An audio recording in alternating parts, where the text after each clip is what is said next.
प्रेमिका अपने प्रेमी के पास फ़ोन करती है और उसको मिलने के लिए बुलाती है। अब वो लोग मिलने की एक जगह सुनिश्चित करते हैं, यानी कि उनको उस होटल में मिलना है। वो लोग दोनों होटल में पहुंचते हैं और बस यहाँ पर वो रिसेप्शन पे अपनी एंट्री कराते हैं। वह लड़का अपना आधार कार्ड देता है। उसके बाद वो लोग जब होटल में जाते हैं, बड़ी ही तसल्ली से उस कमरे को अनलॉक करते हैं।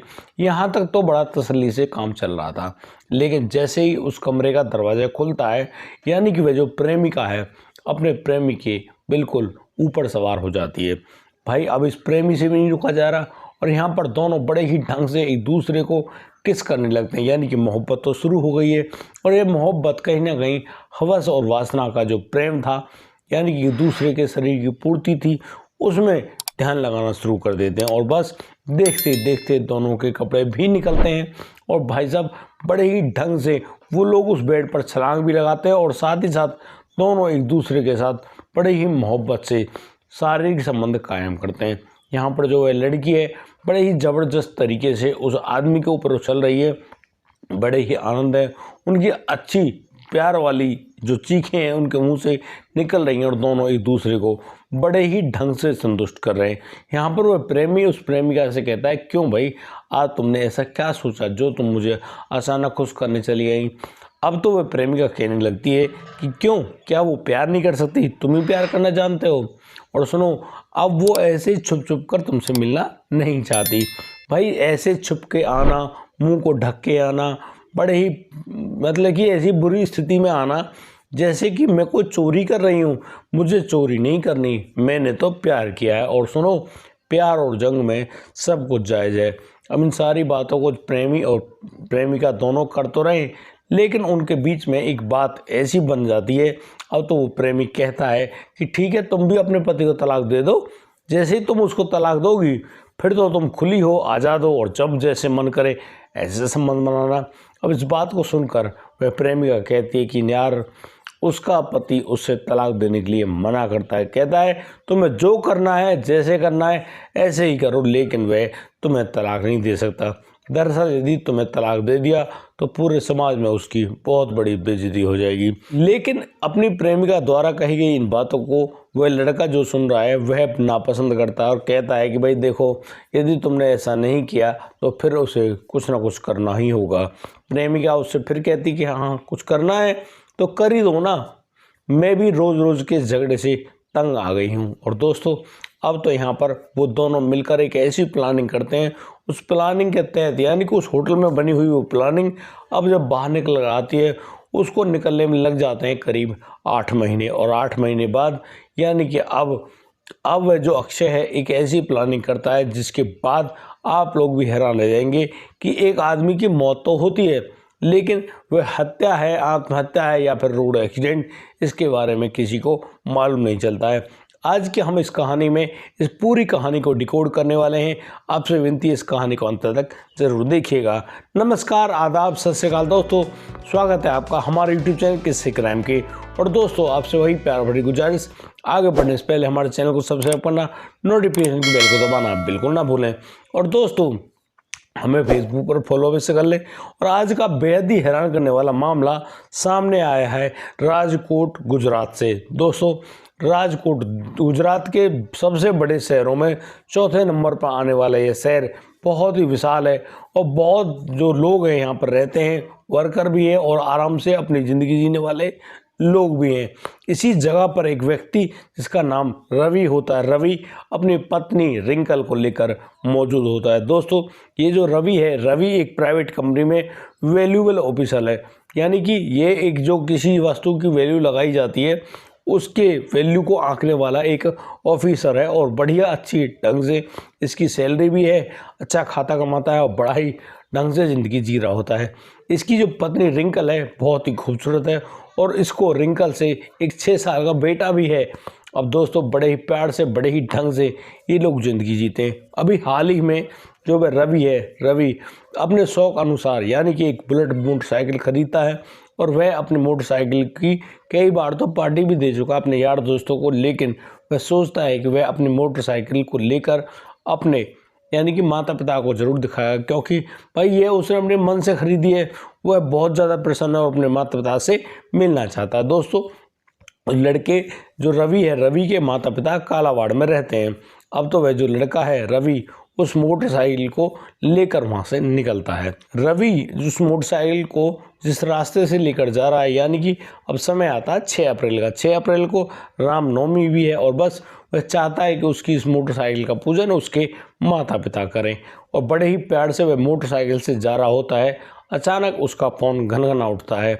वह अपने फ़ोन को निकालता है और फ़ोन उठाता है और पूछता है कि हाँ बोलो। तो ये जो फ़ोन होता है ये होता है उसकी पत्नी रिंकल का। दोस्तों यहाँ पर रिंकल उससे पूछती है कि तुम कहाँ पर हो। अब तो वह अपनी पूरी लोकेशन उस रिंकल को बता देता है और दोस्तों अब धीरे धीरे वो अपनी बाइक को लेकर आगे बढ़ रहा होता है। अचानक से एक बड़ी ही मतलब कि जीप कंपास नाम की गाड़ी पीछे से आती है और अचानक से वह उस मोटरसाइकिल को ठोकर मार देती है। दोस्तों जिस प्रकार से वह टक्कर वहाँ पर लगी है, वह जो लड़का रवि जिसने हेलमेट नहीं पहना था वह अचानक से रोड पर गिर जाता है और रोड पर गिरने के साथ ही उसके सर में बहुत ज़्यादा चोट आती है और वह वहीं पर इतनी बुरी तरह से लहूलुहान तो है और वह यानी कि अपनी अंतिम सांसें ले रहा होता है। वह गाड़ी वहाँ पर रुकती तो है, उसमें से एक शख्स निकलता भी है और वह देखता है कि यार ये जो लड़का है इसका एक्सीडेंट हो गया, कहीं ये मर ना जाए। लेकिन वह हिम्मत नहीं जुटा पाता उसके पास जाने की, क्योंकि वहाँ पर बहुत सारा खून बिखर चुका होता है। उसके बाद वह लड़का फिर दोबारा से अपनी गाड़ी में बैठता है और आगे की तरफ बढ़ जाता है। वह 2-3 किलोमीटर ही आगे गया था, अचानक से उसको पुलिस की गाड़ी दिख जाती है। अब वह पुलिस गाड़ी के पास पहुँचता है और उनसे कहता है कि देखो पीछे एक एक्सीडेंट हो गया और उस एक्सीडेंट में वो जो लड़का है नीचे गिर गया है, उसको काफ़ी ज़्यादा चोटें लगी हैं। उसकी हिम्मत नहीं पड़ी कि वह उसको उठा ले, इसीलिए मेरी आपसे गुजारिश है आप जाओ और उस लड़के को बचा लो। पुलिस की गाड़ी तुरंत पीछे की तरफ घूमती है, उस रोड पर भाग पड़ती है और जैसे उस युवक तक पहुंचा जाता है, पुलिस जब उस लड़के को यानी कि उसकी नब्ज वगैरह टटोलती है, उसकी सांसों की गति को देखती है, तो यहाँ पुलिस भी कहती है कि हाँ अब ये लड़का नहीं रहा। दोस्तों पुलिस अब उसकी जेब से मोबाइल निकालती है, उसके पर्स वगैरह को भी निकालती है, नंबर वगैरह को जुटा रही होती है और उसके जो लास्ट जो कॉल थी उस पर फ़ोन किया जाता है। दोस्तों ये जो फ़ोन नंबर होता है यह होता है उसकी पत्नी रिंकल का। अब रिंकल जैसे ही फ़ोन पर बात करती है तो यहाँ पर पुलिसकर्मी रिंकल को बताते हैं कि आपके पति रवि की यहाँ पर दर्दनाक मौत हो गई है। दोस्तों जैसे रिंकल इस बात को सुनती है, रिंकल बहुत ही बुरी तरह से रोने लगती है और बिलखने लगती है। कहती है कि यार उसके पति का किसने एक्सीडेंट कर दिया, वह तो बस विधवा हो गई। उसका रोना धोना हर कंडीशन में तो चल रहा है, लेकिन वह अब यहाँ पर शांत है और कहती है कि वह बहुत जल्दी वहाँ पर पहुँच रही है। अब तो जो पुलिसकर्मी हैं वो उस युवक की बॉडी को लेकर हॉस्पिटल पहुँचते हैं और वहाँ पर पोस्टमार्टम वगैरह भी किया जाता है और अपने बेटे की मौत की खबर पाकर वो जो माता पिता हैं वो भी बस उस सरकारी अस्पताल तरफ भाग लेते हैं। यहाँ पर वह महिला यानी कि वह जो पत्नी है रिंकल भी आ जाती है और बड़े ही रोना धोना है, बड़े ही मुश्किल हालात है। और दोस्तों इनमें जब उसके माता पिता भी आ जाते हैं तब जाकर पुलिस कहती है कि यार ये आखिर इस लड़के की यह मौत तो हुई दर्दनाक है, ये तो मालूम चलता है, लेकिन यहाँ पर कोई और गाड़ी के आने जाने के बारे में कोई खास जानकारी नहीं है। आखिर इस लड़के को टक्कर किसने मारी, क्योंकि इसकी मोटरसाइकिल फिसली तो है नहीं। ऐसा लगता है जैसे इस मोटरसाइकिल को पीछे से टक्कर मारी गई हो। पुलिस यहाँ पर बताती है कि जिस युवक ने उनको यह सूचना दी थी उसका नाम अक्षय है। अब अक्षय के नाम को सुनकर उस रवि के पिता की आंखें और बिल्कुल मतलब कि वह बड़ा चौंक जाता है और बड़े ही ज़बरदस्त तरीके से कहता है, क्या कहा आपने, उस लड़के का नाम अक्षय है? अब तो वह रवि का पिता कहता है कि साहब उस अक्षय ने ही कुछ ना कुछ किया है। दरअसल इस लड़के रवि की और अक्षय की खटपट रहती है। अब इस बात को सुनते ही पुलिस यानी कि जो पहले से ही उस लड़के अक्षय का मोबाइल नंबर, गाड़ी का नंबर नोट कर चुकी होती है और उसको वहाँ से जब तो भेज देती है, लेकिन जब उसके पास फ़ोन किया जाता है तो उस फ़ोन को उठा लेता है अक्षय। अक्षय से जब पुलिस पूछताछ करने के लिए अक्षय को बुलाती है पुलिस थाने और यहाँ जब अक्षय से पूछा जाता है कि भाई अक्षय रियल में बताइए कि वहाँ पर कोई गाड़ी वगैरह तो नहीं थी। अब वह अक्षय मना करता है नहीं गाड़ी यहाँ पर कोई नहीं थी। अब पुलिस कहती है भाई हमने पिछले 1 घंटे से लगातार CCTV कैमरे भी खंगाल रहे हैं, उनमें भी तुम्हारी गाड़ी के अलावा और कोई गाड़ी जाती ही नहीं दिख रही, तो हमें शक है तुम पर। अब तुम बताओ कि तुमने ये काम किया है या नहीं किया है। दोस्तों जैसे ये बात सच्चाई सामने आती है, कहीं ना कहीं वह जो लड़का है अक्षय झेप जाता है। और दोस्तों अब तो वह जब अपनी निगाहों को बदलने लगता है, पुलिस उससे अब बड़ी ही तसल्ली से पूछती है कि अक्षय अब अपनी सच्चाई बता ही दो तो ज़्यादा बेहतर है। दोस्तों अब जो अक्षय है वह अब ऐसी सच्चाई सामने ला रहा होता है जिसको जानकर आप लोग भी दंग रह जाओगे। दरअसल वह अक्षय इस बात को स्वीकार करता है कि हाँ, उसने ही अपनी गाड़ी से उस लड़के यानी कि रवि की मोटरसाइकिल को टक्कर मारी है। लेकिन इसके पीछे टक्कर मारने का जो मुख्य कारण है वह है रवि की पत्नी रिंकल। दरअसल जो अक्षय है उस रिंकल से मोहब्बत किया करता है, और ये जो रवि और अक्षय है इन दोनों का जो घर है वो आमने सामने है, यानी कि जिस कॉलोनी में ये लोग रहते हैं यहाँ पर दोनों का घर आमने सामने है। और रवि को कई बार रिंकल के इन अवैध संबंधों के बारे में पता भी चल गया था, लेकिन वह जो रवि है अपने घर को बिगाड़ना नहीं चाहता। इसी वजह से उसने उस लड़के से यानी कि अपनी पत्नी रिंकी से कुछ भी नहीं कहा, और उससे कहता है कि देखो ये रूठना मनाना झगड़ा होता रहेगा, इस कहानी को तो छोड़ो, लेकिन तुम ये गलत काम मत करो, तुम्हारा 6 साल का बेटा भी है। लेकिन कहीं ना कहीं वह जो रिंकल है उस लड़के रवि से कहने लगती है कि नहीं, जब तुम्हारे बस का ही कुछ नहीं है तो तुम क्या करोगे। और यहाँ पर वह जो रिंकल है अपने प्यार को बनाए रहती है उस अक्षय के साथ। और दोस्तों अक्षय के बारे में भी एक अहम जानकारी मैं आपको दे दूं, अक्षय जब से उस लड़की रिंकल के प्यार में पड़ा है वह अपनी पत्नी को भी तलाक दे चुका होता है, यानी कि दोनों शादीशुदा थे, दोनों के पति पत्नी थे, यानी कि वह जो रिंकल अपने पति से संतुष्ट नहीं थी और वह जो अक्षय है अपनी पत्नी से संतुष्ट नहीं था। अब इस पूरी हालात को वो लोग देखते हैं। यहाँ पर जब वह अपनी पत्नी से तलाक ले लेता है तो कहीं ना कहीं रिंकल उसके नज़दीक आ जाती है, और उसी नज़दीकियाँ के कारण अब तो उनकी जो मोहब्बत है वह बढ़ने ही लगती है। और यहाँ पर वह जो अक्षय है बार बार उस लड़की को दबाव डालता है, उससे कहता है कि यार तुम भी इस रवि से तलाक ले लो, लेकिन वह ठहरा रवि साफ शब्दों में मना कर देता है कि भाई वह उससे तलाक नहीं लेगा, अब चाहे तो जो करना हो वो कर, क्योंकि तू मानने वाली तो है नहीं, तू तो अपने मन की करेगी, तो एक काम कर तू अपने मन की ही कर। वह अपने मन की करने में लग जाती है। और अब यहाँ पर वह जो लड़का है वह अक्षय उस लड़की रिंकल के साथ होटलों में आना जाना शुरू कर देता है। अब तो इनके यार प्रेम संबंध बनने शुरू हो जाते हैं। कहीं ना कहीं वे जो रवि है वह भी अपनी पत्नी के ऊपर से अपने उस दिमाग को हटा देता है और सोचने लगता है भाई इसको जो करना है करने दो, ये पूरी आज़ाद है और उसको खुश रहने दो।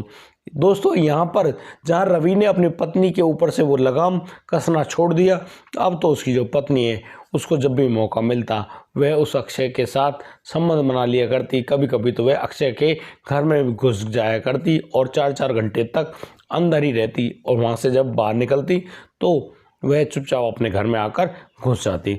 इस प्रकार से ये पूरा काम तो चल रहा था, लेकिन कहीं ना कहीं उनके दिमाग में यह प्लानिंग भी चल रही थी कि कैसे उस रवि से छुटकारा पाया जाए, और इसीलिए उस होटल में उन दोनों के बीच में यही प्लानिंग जन्म लेती है। यानी कि अब तो वह रिंकल अपने पति की लोकेशन पूछने लगती है और कहने लगती है कि तुम जहाँ भी रहा करो मुझे अपनी लोकेशन बता दिया करो। अब जो रवि है अपनी पत्नी पर बहुत ज़्यादा भरोसा भी करने लगा था, वो लोग बड़े प्यार से रहने भी लगे थे, बिल्कुल हालात सामान्य बना दिए थे पिछले 6 महीने से। और बस इसी तरीके से जब रवि की हर जगह की लोकेशन वह जब अपनी पत्नी रिंकल को देने लगा था, उस दिन भी जब वह अपने माता पिता के पास मिलने के लिए जा रहा होता है उस दिन भी उसने यानी कि उस रिंकल को अपनी पूरी लोकेशन बताई कि वह इस रोड से होता हुआ कालावाड़ जा रहा है। इसी प्रकार से अब तो वह रिंकल अपने प्रेमी को उस लोकेशन के बारे में बताती है कि वहाँ पर वह मोटरसाइकिल लेकर जा रहा है। यहाँ अब जो अक्षय है, अक्षय अपनी जीप कंपास नाम की जो गाड़ी है उसको लेकर उस रोड पर पहुँच भी जाता है और बस उस लड़के रवि को पीछे से ठोकर मारकर वहाँ से भाग जाता है। और भागते समय वह पुलिस को इन्फॉर्म भी कर जाता है और बता जाता है कि पीछे एक लाश पड़ी हुई है। दोस्तों पुलिस भी उस पर ज़्यादा गौर नहीं करते, वो तो भाग गया, लेकिन पुलिस यहाँ पर उस लड़के अक्षय से अक्षय का नंबर भी और उसके जो गाड़ी का नंबर भी नोट कर लेती है। दोस्तों अब जिस प्रकार से अक्षय ने यहाँ पूरी बात को बताया, उसने क्या बताया कि कैसे इस प्लान की प्लॉटिंग की गई, कैसे इस काम को एग्जीक्यूट किया गया। यहाँ पर जितना वह दोषी है उतनी ही दोषी है उसकी जो प्रेमिका यानी कि रवि की पत्नी रिंकल है। और दोस्तों अब पुलिस रिंकल के पास भी जाती है और रिंकल से बड़े ही प्यार से पूछते हैं कि हाँ रिंकल अब तो खुश होना तुम, अरे तुम्हारा पति नहीं रहा, इससे ज़्यादा और क्या खुशी होगी। अब तो आज़ाद पंछी की तरह हो, जहाँ मर्जी हो उड़ो। बस इन बातों को सोचकर कहीं ना कहीं वे जो लड़की है यानी कि रिंकल भी अपनी प्रसन्नता को नहीं छुपा पाती और धीरे धीरे मुस्कुराने लगती है। उसकी मुस्कुराहट को देखकर पुलिस तो समझ ही गई थी पहले ही। अब पुलिस उससे कहती कि देखो आओ बैठो गाड़ी में, चलो चलना है। अब वह जो रिंकल है चुपचाप खड़ी होती है उन महिलाओं के बीच से और आकर बैठ जाती है चुपचाप उस गाड़ी में जो कि पुलिस की गाड़ी है और चुपचाप जाने लगती है पुलिस थाने। दोस्तों पुलिस थाने में अब पुलिस ने उन दोनों से ढंग से और भी जो पूछताछ करनी थी पूछताछ तो कर ली, लेकिन अभी कोर्ट के सामने उनको जब पेश किया गया तो उनको 7-7 दिन का रिमांड भी मिला है और 7 दिन के अंदर यहाँ पर वो और भी राज उगलने वाले हैं। और दोस्तों यहाँ पर जो भी बात हमको मिलेगी हम लोग आपको बताने वाले हैं। लेकिन जिस प्रकार से ये जो महीना चल रहा है भाई, ये तो बेवफाई का महीना चल रहा है। यहाँ पर इतनी पत्नियों ने अपने पतियों से छुटकारा पाने की पूरी कोशिश भी करी है और बहुत सारे प्लान में तो पा भी लिया है। चाहे वो रूबी हो अपने पति को मरवा देती हो, चाहे वो मेरठ की मुस्कान हो जो अपने पति को काट कर नीले ड्रम में फिक्स करवा देती हो, या एक कहीं वो क्या बोलते हैं निकिता जहां अपने पति यानी कि मानव शर्मा द्वारा उठाए गए उस ज़्यादा कठोर कदम के बारे में, यानी कि लोगों ने यार बेवफाई करने में कुछ ज़्यादा ही बुद्धि लगा रखी है और बस इस प्रकार से वो लोग तड़प कर अपनी जान भी दे रहे हैं। दोस्तों आपको क्या लगता है इसके बारे में? आप अपनी राय हमें हमारे कमेंट बॉक्स में अवश्य दें और दोस्तों हमें बताएं भाई यहाँ पर सही कौन है और गलत कौन है। दोस्तों आज के लिए सिर्फ इतना ही। अब दीजिए मुझे इजाज़त, मिलता हूँ कल, लाता हूँ एक और अनोखा मामला। तब तक के लिए आप बढ़िया रहें, बेहतर रहें, अपना और अपने परिवार का बखूबी ख्याल रखते रहें। जय हिंद, जय भारत।